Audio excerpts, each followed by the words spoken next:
Articles. यहाँ पर दो सेंटेंस पर विचार करते हैं। पहला सेंटेंस है दिस इज एन अम्ब्रेला, यह एक छाता है।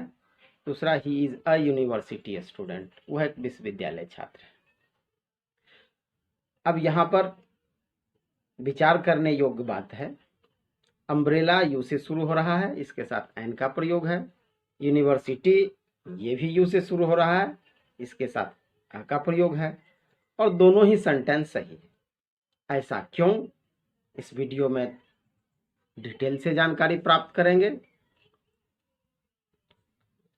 ये आप वीडियो को बिना स्किप किए 10 या 15 मिनट तक समय देंगे तो आर्टिकल्स के बारे में बहुत अच्छी जानकारी आपको प्राप्त हो जाएगी। और फिर आप यहाँ पर एन का प्रयोग, यहाँ पर ए का प्रयोग, इसको भी जान जाएंगे और फिर आर्टिकल का सही प्रयोग करेंगे, कभी गलती नहीं करेंगे। आप सबों का मेरे इस चैनल अम्यूजिंग इंग्लिश पर बहुत बहुत स्वागत है। मैं निरंजन कुमार। आज इस वीडियो में हम लोग आर्टिकल की जानकारी प्राप्त करेंगे। तो बिना समय गंवाए आइए हम लोग अपने कंटेंट की ओर चलते हैं। आर्टिकल 3 होते हैं, ए, एन और द।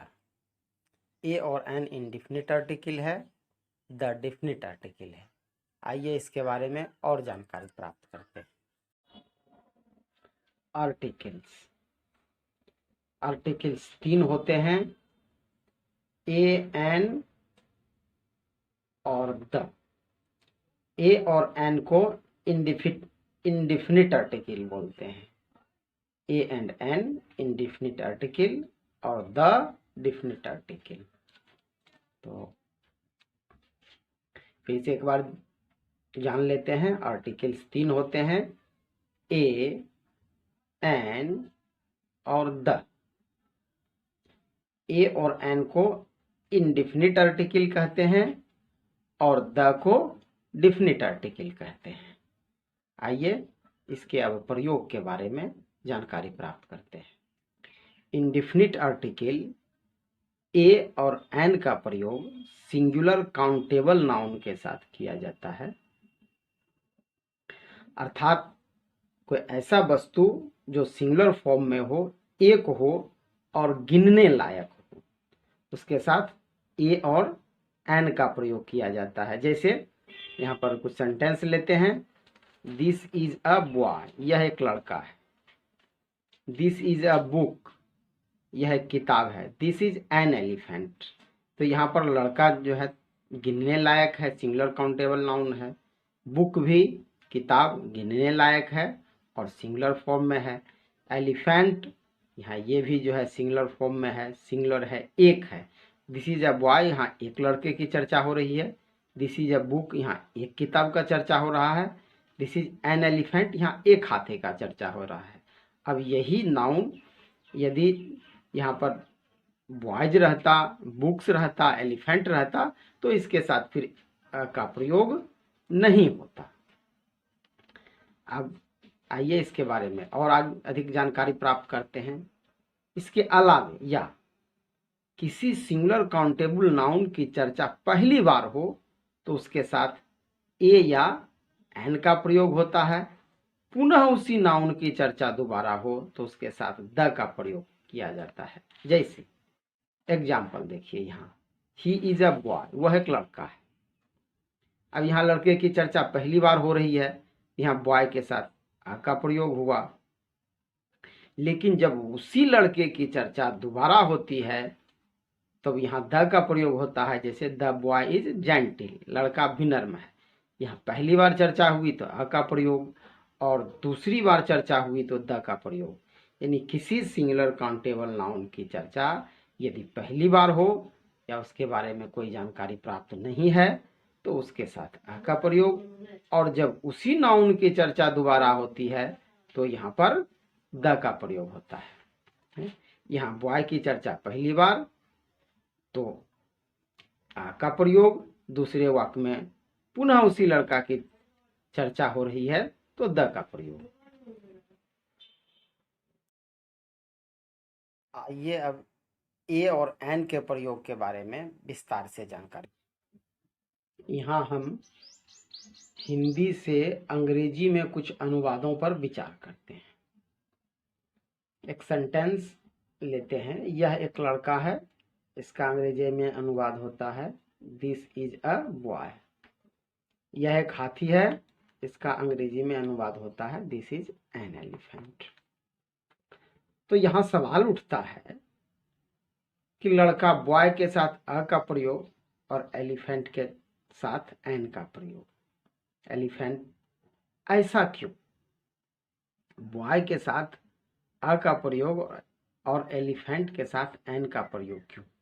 तो यहाँ पर हमारे विद्यार्थी सीधा सा सब जवाब देते हैं कि ए, ई, आई, ओ और यू ये 5 वॉवेल हैं, और वॉवेल से जो वर्ड शुरू हो रहा है उसके साथ एन का प्रयोग, और बाकी जो वर्ड कॉन्सोनेंट से शुरू हो रहा है उसके साथ अ का प्रयोग, ऐसा करते हैं। लेकिन बात ऐसी नहीं है। एक्चुअली ये वॉवेल और कॉन्सोनेंट लेटर नहीं होकर साउंड है। अल्फाबेट में ए से जेड तक पढ़ते हैं, ये सारे लेटर हैं, लेकिन जब हम आर्टिकल का विचार करते हैं तो यहाँ पर वॉवेल और कॉन्सोनेंट साउंड के तरह ट्रीट करता है। आइए इसके बारे में और अधिक समझने का प्रयास करते हैं।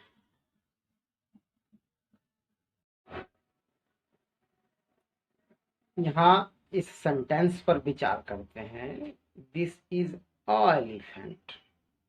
दिस इज अ एलिफेंट ये एक गलत सेंटेंस है। यहाँ पर एंड का प्रयोग होना चाहिए, यहाँ पर मैंने ए का प्रयोग किया है। फिर दूसरा sentence, this is an elephant, ये सही सेंटेंस है, यहाँ पर एन का ही प्रयोग होना चाहिए। तो यहाँ पर अ का प्रयोग किए हैं, क्यों किए हैं? गलत है, यहाँ एन का होना चाहिए।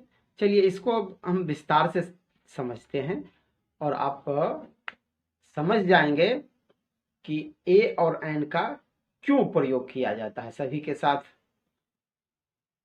अ का ही प्रयोग क्यों नहीं होता है, या सभी सेंटेंस के साथ जहाँ की एन का ही क्यों नहीं प्रयोग होता है, अलग अलग ए और एन का प्रयोग क्यों करते हैं। तो देखिए पहला sentence, this is a elephant, यहाँ पर अ वॉवेल साउंड है और इसके ठीक बाद ई वॉवेल साउंड है। ये vowel sound plus vowel sound, यहाँ पर क्या हो गया? Combination of vowels. अब आप बोल कर देखिए, वीडियो को आप स्किप करके बोल सकते हैं। आप बोलिए, दिस इज अ एलिफेंट और दिस इज एन एलिफेंट, और आप महसूस कीजिए कि कौन सा सेंटेंस बोलना आसान है, दिस इज अ एलिफेंट या दिस इज एन एलिफेंट। तो आप महसूस करेंगे कि दिस इज एन एलिफेंट बोलना आसान है। हम लोग जो कुछ बोलते हैं इसमें हमारे सारे ये वोकल कॉर्ड जो हमारी स्वर तंत्री होती है उसका सहयोग होता है। और जब यहाँ पर कॉम्बिनेशन ऑफ वोवेल आ जाता है, जब 2 वोवेल इकट्ठे आ जाते हैं तो इसका उच्चारण करना हमारे लिए कठिन हो जाता है। इसी उच्चारण की सुविधा के लिए हम यहाँ पर एन का प्रयोग करते हैं, दिस इज एन एलिफेंट। तो यहाँ पर एन प्लस ई यानी कॉन्सोनेंट साउंड और प्लस वोवेल साउंड। अब क्या हो गया? नो कॉम्बिनेशन ऑफ वोवेल्स, यानी वोवेल का कॉम्बिनेशन खत्म हो गया। जब कॉम्बिनेशन ऑफ वोवेल हो जाता है, जब दो वोवेल साउंड का उच्चारण एक साथ करना होता है तो ये हमारे लिए कठिन हो जाता है। थोड़ा सा हम अटकते हैं, थोड़ा सा रुकना पड़ता है। यहाँ हमारे कंठ पर स्ट्रेस पड़ता है, दबाव पड़ता है।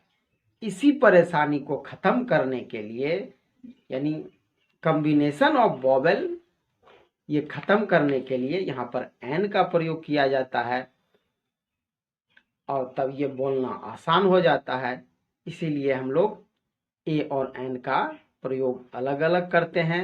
यानी ए और एन का प्रयोग, ये ए और एन का अलग अलग प्रयोग हम लोग उच्चारण की सुविधा के लिए करते हैं। फिर एक बार, दिस इज अ एलिफेंट, या एक गलत सेंटेंस है, ये आप लोगों को सिर्फ समझाने के लिए मैंने यहाँ पर लिखा है। सही सेंटेंस होगा दिस इज एन एलिफेंट। और ये सिर्फ कॉम्बिनेशन ऑफ वॉवेल को खत्म करने के लिए एन का प्रयोग किया जाता है। अब आइए आगे इसको और कुछ सेंटेंस लेकर समझने का प्रयास करते हैं, इसके बारे में और अधिक जानकारी प्राप्त करते हैं। यहाँ अब इन दो वाक्यों पर विचार करते हैं। Ram is an honest boy, Ram एक ईमानदार लड़का है। He is a university student, वह एक विश्वविद्यालय का छात्र है। तो राम इज एन ऑनेस्ट, यहाँ ऑनेस्ट के साथ एन का प्रयोग हुआ है, जबकि ये एच से शुरू हो रहा है। यहाँ यूनिवर्सिटी यू से शुरू हो रहा है, अ का प्रयोग।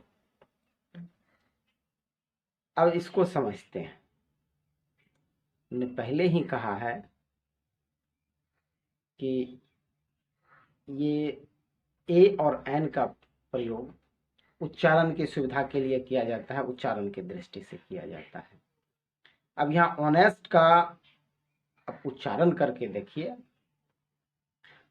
तो यहाँ एच साइलेंट हो जाता है। आगे इसको चलिए और हम समझते हैं विस्तार से। यहाँ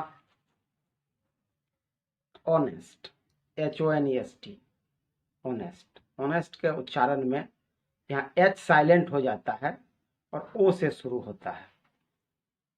और इसको हिंदी में लिखते हैं, देखिए ऑनेस्ट, तो ये अ स्वर वर्ण में आता है।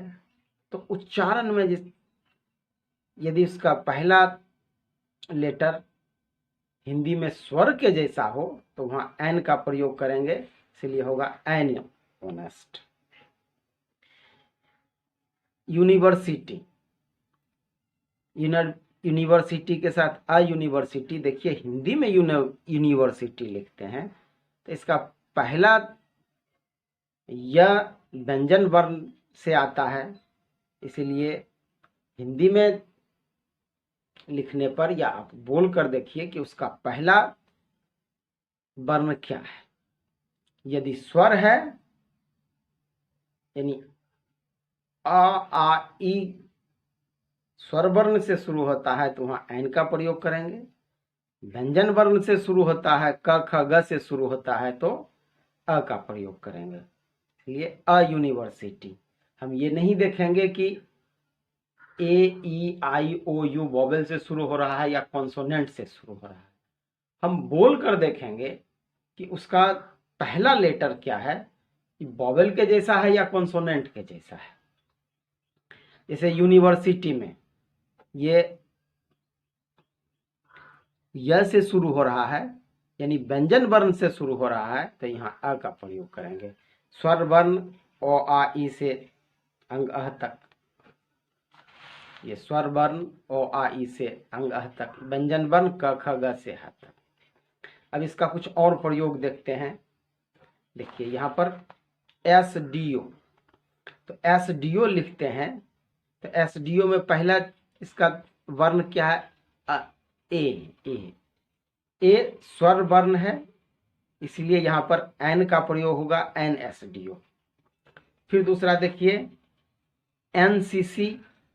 NCC में भी पहला इसका वर्ण एन ए आता है, ये स्वर वर्ण है, इसलिए यहाँ NCC। एक और देखिए यहाँ पर BA में ये ब व्यंजन वर्ण है, क ख ग के समूह में आता है, इसलिए यहाँ अ का प्रयोग होगा। यूरोपियन में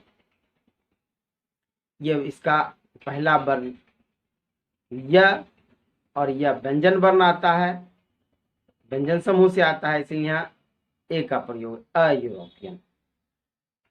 इसका पहला लेटर ई है, लेकिन यूरोपियन शब्द का उच्चारण करते हैं तो ई का उच्चारण य के जैसा हो रहा है, जो व्यंजन वर्ण समूह से है, इसलिए यहाँ अ का प्रयोग होगा। कुछ और उदाहरण, 1 रुपी नोट। 1 रुपी नोट को देखिए हिंदी में लिखते हैं 1 रुपी नोट। इसका पहला वर्ण वह व्यंजन वर्ण से है, इसीलिए यहाँ ओ होते हुए भी ए का प्रयोग होता है। अब जैसे अ का उदाहरण ओनियन, चलिए लिख के बताते हैं, ONION, ओनियन। ओनियन मीन प्याज। अब जब ओनियन लिखते हैं, ओनियन, तो देखिए इसका पहला इस ओ का उच्चारण अ के जैसा हो रहा है, जो स्वर वर्ण से है, तो यहां पर फिर एन का प्रयोग हो जाएगा, एनोनियन। लेकिन फिर इसी ओ का उच्चारण यहां पर व के जैसा हो रहा है, इसीलिए यहां अ का प्रयोग होगा, 1 रुपी नोट। इस तरह से यूजफुल का पहला आप बोलकर देखिए या लिखकर देखिए, पहला इसका वर्ण हिंदी में य से शुरू हो रहा है, इसीलिए यहाँ अ का प्रयोग। ओनियन, एन का प्रयोग। आशा है कि आप लोगों को ये ए और एन का प्रयोग समझ में आ गया होगा। अब चलिए इसका कुछ और उदाहरण आप लोगों को देते हैं और समझा देते हैं। आइए कुछ उदाहरणों पर विचार करते हैं। यूज ए और एन वेयर नेसेसरी। ए या एन का प्रयोग करें जहां जरूरी हो। देखिए पहला sentence, he is blanks humble man. यहाँ पर ए होगा, आंसर में खाली स्थान पर ए भराएगा, क्योंकि यहाँ पर हम्बुल एच से शुरू हो रहा है, और एच का उच्चारण यहाँ ह के जैसा है, हम्बुल, जो कि व्यंजन वर्ण से शुरू होता है। आप हम्बुल लिख के देखिए, ह से शुरू होता है, इसीलिए यहाँ ए का प्रयोग होगा। दूसरा सेंटेंस, आई एम ऑनेस्ट।